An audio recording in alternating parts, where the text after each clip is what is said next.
ஆன்லைன்ல ஜோதிடம் பார்க்க வெறும் 350 ரூபாய் மட்டுமே. குறைந்த விலை அப்பாயின்மெண்ட் மூலம் வீட்ல இருந்தே நீங்க பார்க்கலாம். உங்களுடைய பிறந்த தேதி, நேரம், ஊர் மட்டும் வாட்ஸ்அப்ல சொன்னா போதும். நாங்களே உங்களுக்கு ஃபோன் செய்து பலன்கள் சொல்லுவோம். உங்களுக்கு ஏதாவது கேள்வி இருந்தாலும் பின்னாடி கேட்கலாம்.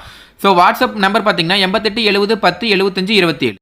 Hello friends, welcome back Sitharbag channel நண்பர்களே. இன்றைக்கி இந்த வீடியோவில் மிக மிக முக்கியமான ஒரு தமிழ் மாத ராசி பலனை தான் அதிரடியாக இந்த வீடியோவில் பார்க்க போகிறோம். தமிழ் மாத ராசி பலனை பார்க்குறதுக்கு முன்னாடி எந்த தமிழ் மாதத்துடைய ராசி பலனை பார்க்க போகிறோங்கிறத இன்ட்ரோவில் ஷேர் பண்ணுறேன். எந்த தமிழ் மாத ராசி பலனை பார்க்க போகிறோங்கிறத இன்ட்ரோவில் தெரிஞ்சுக்குங்க. தற்போது 2025 ஆண்டில் 4வது தமிழ் மாதமான ஆடி மாதமானது முடிவடைய போகுது. ஆடி மாதம் முடிவடைந்ததுக்கு பின்னாடி நெக்ஸ்ட்டு தமிழ் மாதம் 5வது மாதம் ஆவணி மாதம் ஸ்டார்ட் ஆக போகுது. ஸ்டார்ட் ஆகக்கூடிய ஆவணி மாதத்தில் கிரகநிலைகள் அமைந்திருக்கக்கூடிய அடிப்படையில் ஒவ்வொரு ராசிக்காரங்களுக்கும் தலையெழுத்து மாறும். அப்படி மாறக்கூடிய தலையெழுத்தை அந்தந்த ராசிக்காரங்க தெரிஞ்சு பயனடையணுங்கிறதுனால ஒவ்வொரு ராசிக்கும் என்ன ஆவணி மாதம் நடக்குங்கிறது கிரகங்கள் மூலிமா ஷேர் பண்ணிட்டு வரேன்.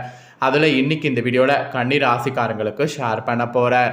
இந்த வீடியோ கன்னி ராசிக்காரங்களுக்கு ரொம்ப யூஸ்ஃபுல்லாக ரொம்ப இன்ட்ரெஸ்டாக இருக்கும். ஸோ கன்னி ராசிக்காரங்க வீடியோவை ஸ்கிப் பண்ணாமல் பாருங்கள். அப்போ தான் உங்களோட ராசிக்கு ஆவணி மாதம் என்ன பலன் கிடைக்கும் அப்படிங்கிறத தெரிஞ்சு பலனடைய முடியும். ஆவணி மாத பலனை நீங்கள் பார்த்து தெரிஞ்சுக்கிறதுக்கு முன்னாடி ஆவணி மாதத்திற்குன்னு சில சிறப்புகள் இருக்குது. ஸோ ஆவணி மாதத்தில் வரக்கூடிய விரத நாட்களும் காரணங்களும் உங்களுக்கு ஷேர் பண்ண போகிறேன். முதல்ல அதை தெரிஞ்சுக்குங்க. அதுக்கப்புறம் உங்களோட ராசிக்கு ஆவணி மாத ராசி பலன் என்னங்கிறத அதிரடியாக இந்த வீடியோவில் பார்க்கலாம். தமிழ் மாதங்களில் ஒவ்வொரு மாதத்திற்கும் ஒவ்வொரு தனி சிறப்பு இருக்குது. அம்மன் வழிபாட்டுக்குரிய ஆடி மாதம் நிறைவடைந்து தற்போது ஆவணி மாதம் துவங்குது. இது முழுமுதற் கடவுளான விநாயகரையும் காக்கும் கடவுளான திருமாலையும் உலகிற்கே தந்தையாக விளங்கக்கூடிய சிவனையும் வழிபடுவதற்கு ஏற்ற மாதமாகும். விநாயகரும் கிருஷ்ணரும் அவதரித்த மாதம் என்பதால் இந்த மாதத்தில் விசேஷ நாட்கள் அதிகம். ஆவணி மாதத்தில் வெயிலின் தாக்கம் எப்படி இருக்கும் என்பதை பொறுத்து தான் அந்த ஆண்டு முழுவதும் காலநிலை எப்படி இருக்கும் என்பதை கணிக்கக்கூடிய வழக்கம் நம்ம முன்னோர்கள்கிட்ட இருக்குது. அதனால் ஆவணி மாதத்தில் காலநிலை நன்றாக இருக்க வேண்டும் என்று வேண்டிக் கொண்டு வழிபாடு செய்யக்கூடிய வழக்கமும் உண்டு. தமிழ் நாட்காட்டில் 5வது மாதமாக வருவது ஆவணி மாதம். இது தமிழ் சந்திர மாதம் என்று குறிப்பிடப்படும். சூரிய பகவான் தனது சொந்த வீடான சிம்ம ராசியில் பயணிக்க தூங்கக்கூடிய மாதம் ஆவணி மாதம். முழுமுதற் கடவுளான விநாயகர் திருமாலின் மிக சிறப்பான அவதாரங்களான கண்ணன், வாமனர் அவதாரங்கள் அவதரித்தது இந்த ஆவணி என்பதால் இது அற்புதங்கள் நிறைந்த மாதம் என போற்றப்படுகிறது. ஆவணி மாதமானது சிங்க மாதம் என்றும் மாதங்கள் அரசன் என்றும் சிறப்போடு அழைக்கப்படுது. கேரளாவில் ஆவணி மாதமே ஆண்டின் முதல் மாதமாக கருதப்படுது. இந்த ஆவணி மாதத்தில் தான் விநாயகர் சதுர்த்தி, மகா சங்கடகர சதுர்த்தி, கிருஷ்ண ஜெயந்தி, ஓணம், ஆவணி மூலம், ஆவணி அவிட்டம், வரலட்சுமி விரதம், ஆவணி ஞாயிறு, புத்திரத ஏகாதசி, காமிகா ஏகாதசி இந்த மாதிரி அவசியம் கடைபிடிக்க வேண்டிய விரதங்கள் வருது. ஆக்சுவலி இதில் என்னென்னதுங்கிறத உங்களுக்கு லிஸ்ட்டோட சொல்கிறேன். ஃபஸ்ட்டு விநாயகர் சதுர்த்தி. விநாயகர் பெருமான் அவதரித்த தினமான விநாயகர் சதுர்த்தி ஆவணி மாதம் வளர்பிறையில் வரக்கூடிய சதுர்த்தியில் கொண்டாடப்படுகிறது. அன்றைய தினம் விநாயகருக்கு சக்கரை பொங்கல், மோதகம், அவுள் பொரி, சுண்டல், விளாம்பழம், கொழுக்கட்டை, ஆப்பம் ஆகியவை நைவேத்தியமாக படைத்து அருகம்புல், வெள்ளருக்கு செம்பருத்தி ஆகியவை படைத்து வழிபடுவது சிறப்பானது. சதுர்த்தி விரதம் இருக்கிறவங்க விநாயகர் சதுர்த்தியில் தூங்குறது நல்லது. சதுர்த்தி விரதம் கடைபிடித்தால் செல்வ செழிப்பு, காரிய வெற்றி, புத்தி கூர்மை, குழந்தை பெரு, தொழில் வளம், உடல் ஆரோக்கியம் ஆகியவை எல்லாமே பெருகும். அப்புறம் 2வது முக்கியமான விரதம் மகா சங்கடகர சதுர்த்தி. ஆவணி மாத தேய்பிரை சதுர்த்தியில் வரக்கூடிய சங்கடகர சதுர்த்தி மகா சங்கடகர சதுர்த்தி என அழைக்கப்படுது. சங்கடகர சதுர்த்தி விரதம் இருப்பவர்கள் ஆவணி மாத மகா சங்கடகர சதுர்த்தியில் துவங்கணும். சங்கடகர சதுர்த்தி விரதத்தின் போது பகல் முழுவதும் உண்ணாமல் மாலை வேளையில் விநாயகர் வழிபாடும் சந்திர தரிசனமும் செய்யணும். அதன் பிறகு விரதத்தை நிறைவு செய்ய வேண்டும். சங்கடகர சதுர்த்தி வழிபாட்டின் போது விநாயகர் பெருமானின் 32 வடிவங்களில் ஒன்றான சங்கடநாதன கணபதி வடிவத்தை வணங்க வேண்டும். சங்கடகர சதுர்த்தி வழிபாடு அனைத்து துன்பங்களையும் நீக்கி சௌபாக்கிய வாழ்வு தரக்கூடியதாக அமையும். அப்புறம் 3வது கிருஷ்ண ஜெயந்தி. இறைவனை குழந்தை பருவமாக பாவித்து வழிபடுவதில் முதலிடம் கிருஷ்ணருக்கு தான். திருமால் கண்ணனாக அவதரித்தது ஆவணி மாத தேய்பிரை அஷ்டமியோடு வரக்கூடிய ரோகிணி நட்சத்திர நாள் தான். இந்த நாளில் கிருஷ்ண ஜெயந்தியாக நாம் ஆண்டுதோறும் கொண்டாடுகிறோம். கிருஷ்ண ஜெயந்தி அன்று கண்ணனுக்கு பிரியமான பால், வெண்ணெய், இனிப்பு சீடம், முறுக்கு, அதிரசம், அவுள், சீடை, தட்டை, தேன்குழல், இனிப்பு வகைகளும் பழங்களும் ஆகியவை படைத்து வழிபடப்படுகிறது. சிறு குழந்தைகளுக்கு கிருஷ்ணர் வேடமிட்டு வீடுகளில் கண்ணனின் பாதம் அறிந்து கண்ணனை வீட்டுக்கு அழைக்கக்கூடிய வழக்கம் இருக்குது.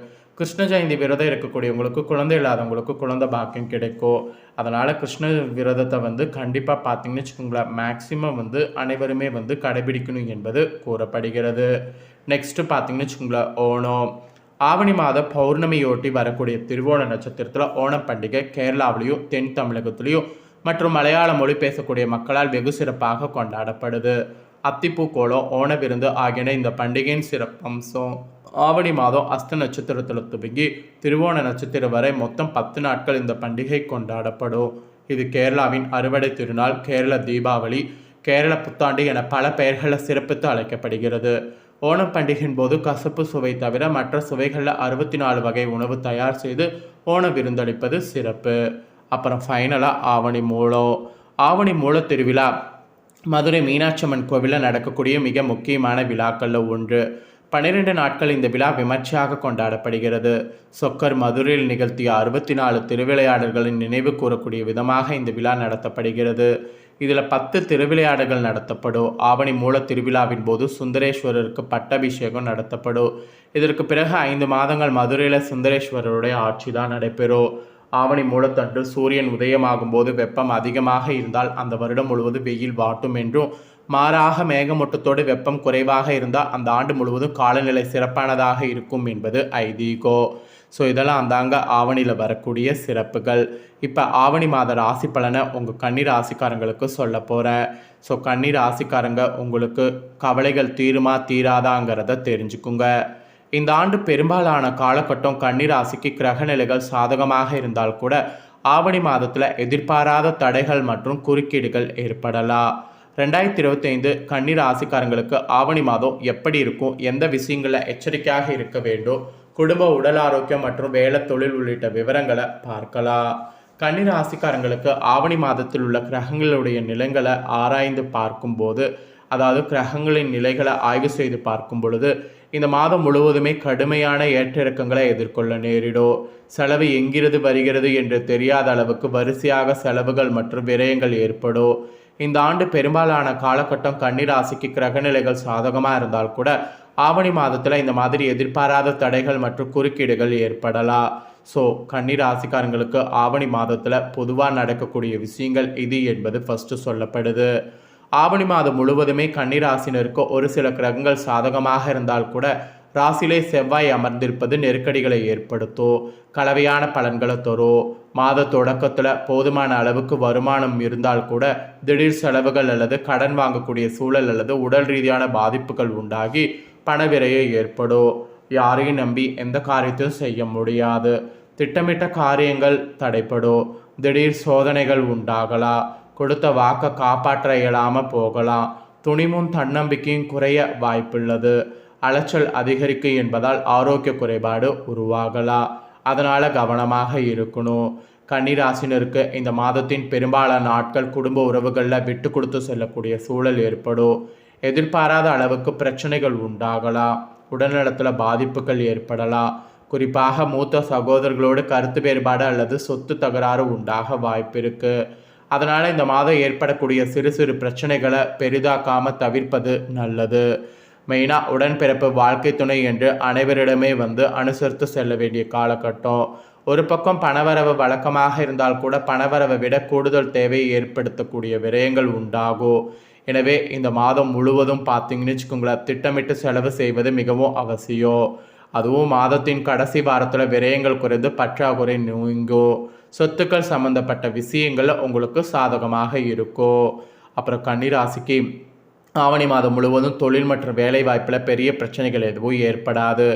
இருந்தாலும் கூட சின்ன சின்ன தடங்கல்கள் மற்றும் வேலையை செய்ய முடியாத அளவுக்கு உடல் ரீதியான பாதிப்புகள் உண்டாகும். உத்தியோகத்தில் இருப்பவர்களுக்கு மேல் அதிகாரிகளுடைய ஆதரவு இருக்கும். இருப்பினும் கடின உழைப்பு தேவைப்படும். ஆவணி மாதம் 2வது வாரத்துக்கு பிறகு, அதாவது செப்டம்பர் மாதத்திலிருந்து நீங்கள் தொழில் மற்றும் வேலையில் தொட்ட காரியங்கள் அனைத்தும் வெற்றியாகும்.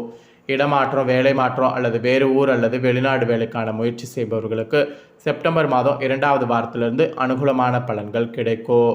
ஸோ இது தாங்க ஆவணி மாதம் உங்களுக்கு கிடைக்கக்கூடிய பலன் என்பது குறிப்பிடப்பட்டிருக்கு.